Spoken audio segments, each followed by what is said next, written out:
Hi everyone, this is my Independent Learning Strategies video. In this video, I will talk about 3 learning strategies that I found on Mike Gerson's free resources on his website. 2 to 3 learning strategies will be discussed. Also, into conjunction to those strategies, I will talk about how to develop self-awareness, self-advocacy, and self-determination in students.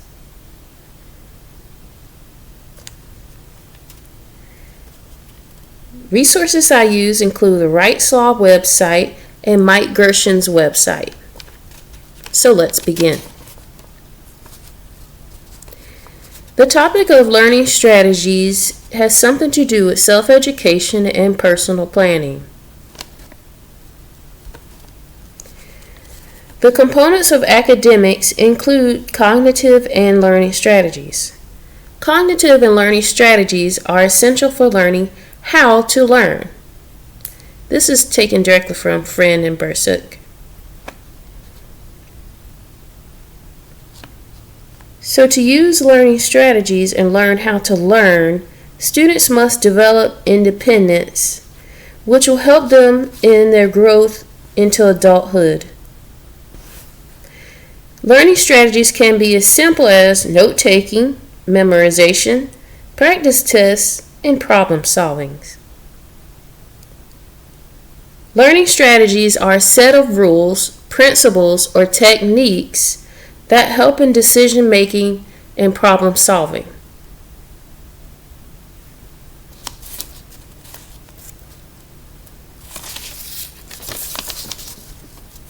Some examples of learning strategies that I have used in biology include the Be Extra steps. It is a way to break down the large paragraphs found on many of the standardized state testing or district testing. But for the examples from Mike Gerson's website, the strategies I've chosen to discuss include pre-teaching vocabulary, using Buddy Up, and picture rules. As a bonus, I will also talk about sentence starters. These learning strategies are part of learning English as an additional language on Mike Gerson's free resources. The first learning strategy I will talk about is pre-teaching vocabulary. This is essential to success in biology because many students are not familiar with academic language. The more exposures they have will increase their retention of this academic vocabulary. So in order to pre-teach vocabulary, you can use textbooks and read them individually or as a class. You can provide extra visual aids that assist by allowing students to read in advance. You can read with students or allow students to read independently. So from our TESOL course, we learned that at least 12 exposures will help commit a new academic term to memory. Let's move on to a second learning strategy. Since Buddy Up and picture rules are quite short, I'm going to combine them as one strategy and count them in my 3. So Buddy Up just suggests that you pair English as additional language learners with a strong speaker and listener. This is helpful in group work and with writing assignments.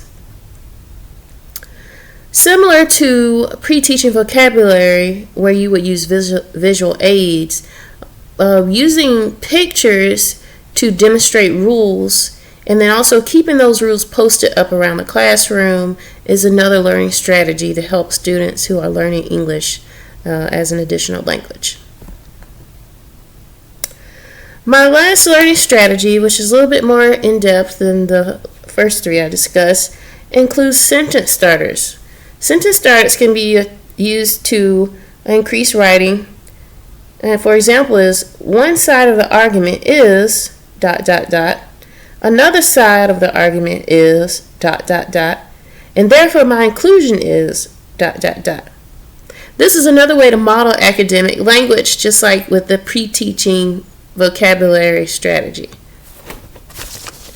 I hope these strategies are helpful, but in addition to discussing the strategies, there's components of these strategies that also allow students to develop self-awareness, self-advocacy, and self-determination. And as stated on the Rights Law website, students must know their strengths and weaknesses and needs in order to be self-aware. Self-awareness involves knowing what you need when you need it and standing up for yourself, asking for help when you need it, and knowing how and where to get help. Self-advocacy is looking out for yourself and speaking up for yourself.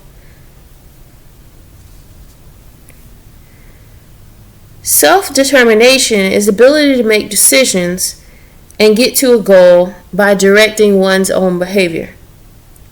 These three steps will help students take control of their lives, and it is important for students with exceptionalities or disabilities to be self-aware, to be self-advocates, and also to be self-determined. As expectations increase, as grade levels increase, students must master academic survival skills. They need to be independent and know how to meet expectations, like coming to class on time, completing assignments, being organized enough to study and complete homework, and also to develop realistic career goals, and to form new friendships, relationships, and get involved in extracurricular activities. In order to do these things, they need to be self-aware, know what they need and when they need it, and be able to be self-aware and stand up for themselves. To be a self-advocate, they need to be able to advocate, to speak up for themselves and look out for themselves. Taking part in their IEP meetings is another way that students can demonstrate self-advocacy.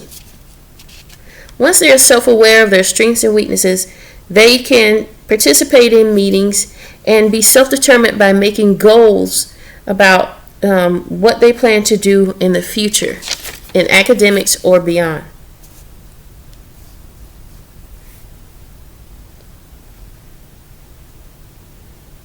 Thank you, and I hope you enjoyed my presentation about 3 learning strategies and also how to influence and encourage students to be self-aware, self-advocates, and develop self-determination. Thank you.